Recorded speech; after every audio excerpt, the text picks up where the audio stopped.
우리 함께 사도신경으로 우리의 신앙을 고백하겠습니다. 나는 전능하신 아버지 하나님 천지의 창조주를 믿습니다. 나는 그의 유일하신 아들 우리 주 예수 그리스도를 믿습니다. 그는 성령으로 잉태되어 동정녀 마리아에게서 나시고 본디오 빌라도에게 고난을 받아 십자가에 못 박혀 죽으시고 장사된 지 사흘 만에 죽은 자 가운데서 다시 살아나셨으며 하늘에 오르시어 전능하신 아버지 하나님 우편에 앉아 계시다가 거기로부터 살아있는 자와 죽은 자를 심판하러 오십니다. 나는 성령을 믿으며 거룩한 공교회와 성도의 교제와 죄를 용서받는 것과 몸의 부활과 영생을 믿습니다.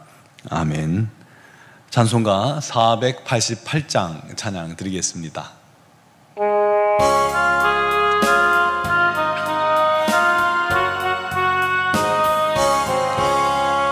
이 몸의 소망 무언가 우리 주 예수뿐일세. 우리 주 예수밖에는 믿으리 아주 없도다. 주 나의 반석이시니 그 위에 내가 서리라. 그 위에 내가 서리라. 무섭게 바람 부는 밤 물결이 높이 설렐 때 우리 주 크신 은혜에 소망에 닿을 줄이라. 주 나의 반석이시니 그 위에 내가 서리라. 그 위에 내가 서리라. 세상에 믿던 모든 것 끊어질 그날 되어도 구주의 언약 믿사와 내 소망 더욱 크리라. 주 나의 반석이시니 그 위에 내가 서리라. 그 위에 내가 서리라. 바라던 천국 올라가 하나님 앞에 배울 때 구주의 의를 힘입어 어여시 바로 서리라. 주 나의 반석이시니 그 위에 내가 서리라. 그 위에 내가 서리라. 아멘. 오늘 주신 하나님 말씀은 마태복음 13장 18절에서 23절입니다. 마태복음 13장 18절에서 23절을 봉독하겠습니다. 그런즉 씨 뿌리는 비유를 들으라.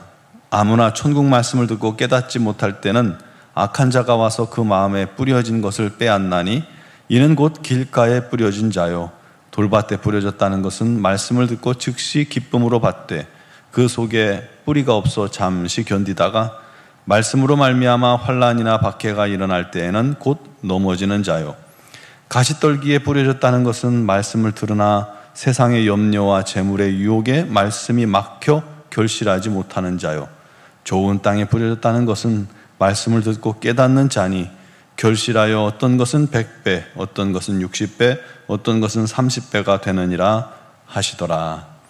아멘.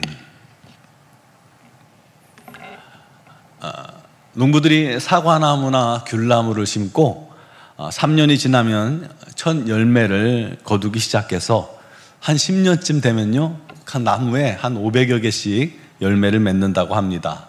또 옥수수 씨 한 개를 심으면 줄기가 쭉 올라오죠. 그 줄기에서 2자루, 3자루 정도의 열매를 맺는데, 옥수수를 맺는데 그 한 자루마다 한 200알에서 300알 정도의 옥수수가 달린다고 그래요. 씨 하나가 최소 600배의 결실을 하게 되는 셈입니다. 하나님께 전적으로 헌신된 사람도 그와 같이 풍성한 결실이 그를 통해서 나타납니다. 우리가 내가 시퍼렇게 살아있는 것이 아니라 내가 썩어져 땅에 묻혀 썩어지면요 우리를 통해서 우리 하나님께서 그렇게 열매를 맺으시는 겁니다. 조지 뮬러는 주께 헌신하여 고아들을 평생 섬겼죠. 그는 기도를 통해서 아이들을 돌보는 데 필요한 모든 것들을 공급받았다라고 간증합니다. 그는 필요한 돈이나 물건을 사람에게 요청해 본 적은 없다고 그래요. 오직 하나님께 구했습니다. 그때마다 하나님은 근처 아니면 세계 각처에서 사람들의 마음을 감동시켜 고아들에게 필요한 것과 또 봉사할 일꾼들을 공급해 주셨습니다. 그를 통해서 3,000명 이상의 고아를 양육했고 700만 달러 이상을 모금하는 기적과 같은 일이 있었습니다.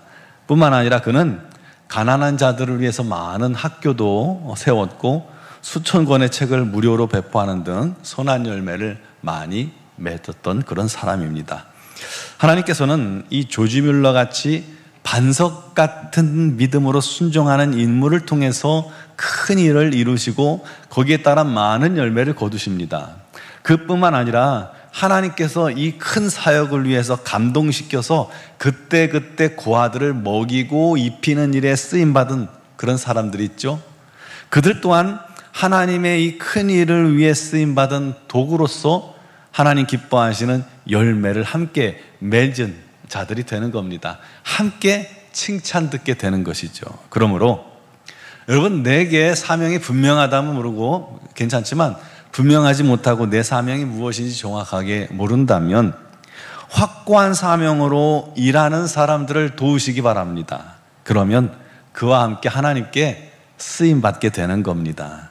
하나님께서 우리에게서 열매를 찾으실 때 내가 힘써 도운 그 일에서도 열매를 취하시고 잘했다 하고 칭찬해 주실 것입니다. 오늘 본문 말씀에, 본문은 아니지만 주님께서 예루살렘으로 아침 일찍 가시던 중에 이 시장하셨습니다. 출출하셨어요. 그래서 때마침 무화과 나무가 잎이 무성하고 또 시기도 첫 열매를 맺힐 때라 주님은 그 본 무화과 나무에게 다가가서 그 나무를 뒤지셨습니다. 그런데 열매가 없었죠. 열매 맺지 못하는 그런 나무였던 겁니다. 그리고 그 주님은 그 나무를 책망하셨고 다음날 아침에 보니까 나무는 뿌리채 말라 있었습니다. 여러분, 이 예화는 우리에게 시사하는 바가 굉장히 큽니다. 열매 없는 나무.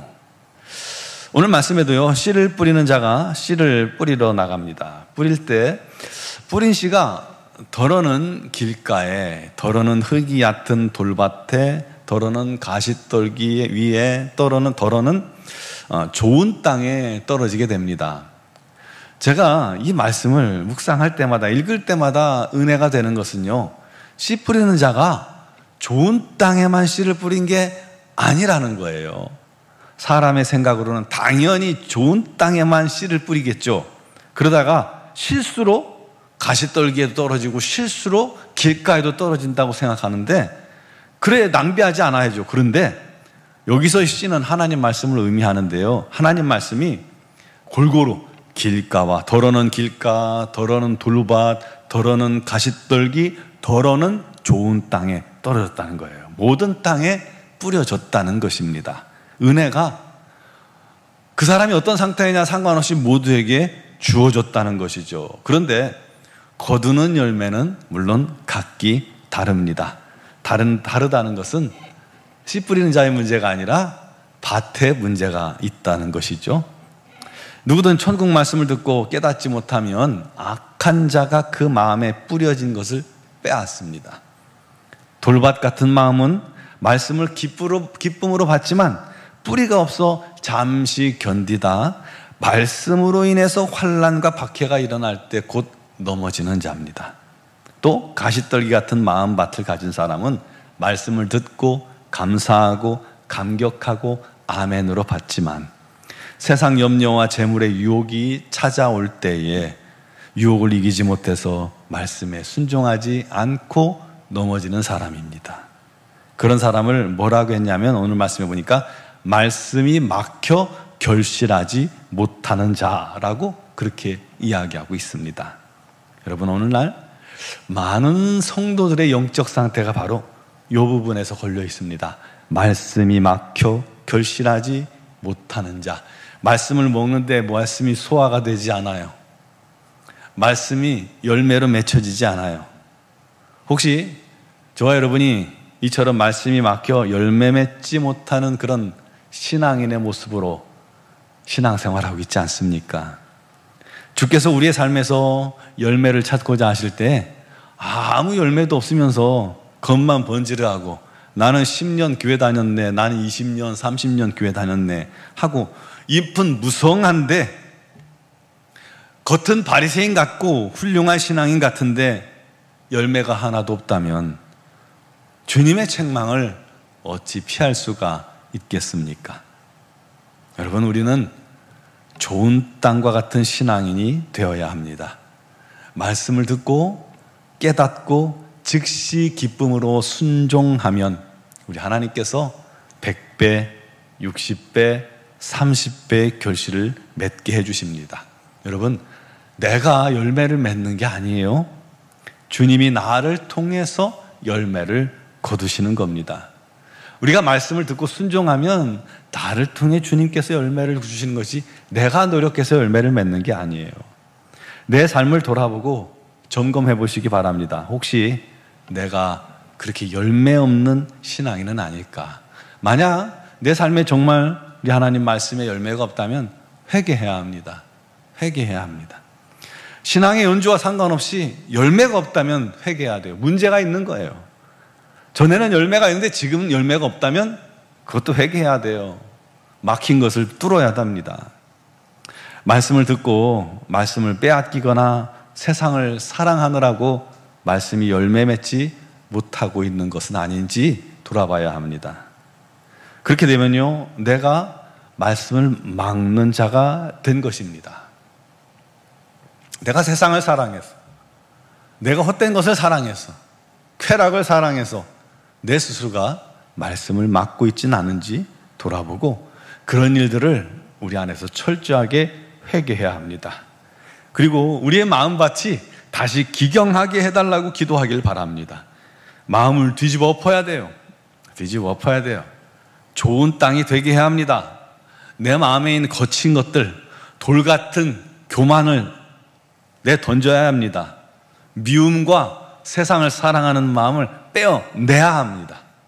그를 통해서 주님이 기뻐하시는 그런 풍성한 열매 맺는 좋은 땅, 좋은 신앙인으로 우리 하나님께서 찾으실 때, 열매를 찾으실 때 풍성한 열매로 잘했다, 착하고 충성된 내 딸아, 내 아들아, 네 주인의 짐을 즐거움에 참여할지어다 칭찬 듣는 저와 여러분 되기를 주님의 이름으로 축원합니다. 기도드리겠습니다. 사랑하시는 아버지, 고마우신 하나님, 우리를 구속하시고 구원하시고 하나님의 자녀 삼으시고 우리를 통해서 이 세상에서 얻지 못할 풍성하고 놀라운 은혜의 열매, 의의 열매, 정의의 열매, 감사의 열매, 사랑의 열매 풍성히 맺게 해주시니 감사합니다. 그러나 어느 틈엔가 우리가 말씀이 막혀 결실하지 못하는 자, 열매 맺지 못하는 그런 신앙인으로 살아가고 있지는 않습니까? 교만이 또는 욕심이 또는 시기와 질투와 미움이 또는 세상을 사랑함이 정욕을 따라감이 우리 하나님 말씀이 내 안에서 열매 맺는 일을 방해하고 있다면 주님, 이 시간 주님 앞에 온전히 회개하오니 우리 하나님께서 용서하여 주옵소서. 혹시 죄로 말미암아 어느새 우리 마음이 딱딱해진 길가처럼 되어 있지는 않습니까? 가시떨기가 검불이 그렇게 우리를 힘들게 하고 있지는 않습니까?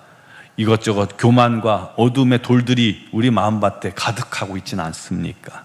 하나님, 그런 밭을 주께서 성령으로 기경하여 주시고 뒤집어 엎게 해주시고 거친 것들을 다 제하게 하시고 옥토와 같이 변화되게 하여 주옵소서. 아버지 하나님 말씀을 아멘하며 순종하고 그를 통해서 놀라운 열매를 거두는 우리 하나님의 종들, 하나님의 사람들이 되게 하여 주옵소서. 오늘도 그를 위해 기도할 때 우리 하나님의 특별한 은혜가 넘치게 하여 주옵소서. 아버지 하나님께 간구하는 모든 기도를 주님께서 들으시나니 우리 한숨까지도 들으시는 하나님께서 모든 사정과 형편을 헤아리시고 우리 하나님의 뜻 가운데로 우리 하나님의 시간에 응답하여 주옵시며 특별히 육신의 질고로 어려움 당하는 지체들이 있습니다. 주님께서 그들을 긍휼히 여기사 속히 치유하셔서 우리 하나님께 영광, 우리 하나님께 감사, 우리 하나님 살아계심을 증거하는 증인들의 삶이 되게 하여 주옵소서. 이곳에 교회를 세우신 하나님, 우리 교회를 통해서 아버지 하나님의 놀라운 은혜가 넘쳐나게 하시고 이곳이 생명수 샘이 되어서 많은 영혼들이 주께 나와 아버지 하나님 갈급함을 해결하며 우리 하나님께 나아가 구원받고 죄사함받고 하나님의 자녀가 되는 기쁨으로 충만케 하여 주옵소서. 또한 우리 하나님의 놀라운 은혜로 미얀마의 선교센터를 세우시고 그곳에 미얀마 양군 한인중앙교회를 세우셨사오니 감사와 찬양을 드립니다. 우리 주님께서 허락하신 사명을 위해 파송된 선교사님들에게 지혜를 주시고 은혜를 주시고 능력을 주셔서 사명을 온전히 감당할 수 있도록 허락하여 주시옵소서. 아버지 하나님의 영광이 나타나는 복된 손길들 되게 하시고 또한 미얀마 선교를 준비하는 박영훈 본민아 전사님 가정 위에도 우리 하나님의 크신 은혜와 사랑과 성령의 기름 부으심과 채우심이 넘치게 하여 주옵소서. 오늘도 주 앞에 나와 예배하며 기도하는 자 또한 영상을 통해 예배하는 모든 심령들에게도 우리 하나님께서 열매 맺는 삶으로 변화시켜 주시는 은혜가 넘칠 줄 믿사오며 예수 그리스도의 이름으로 기도드리옵나이다. 아멘.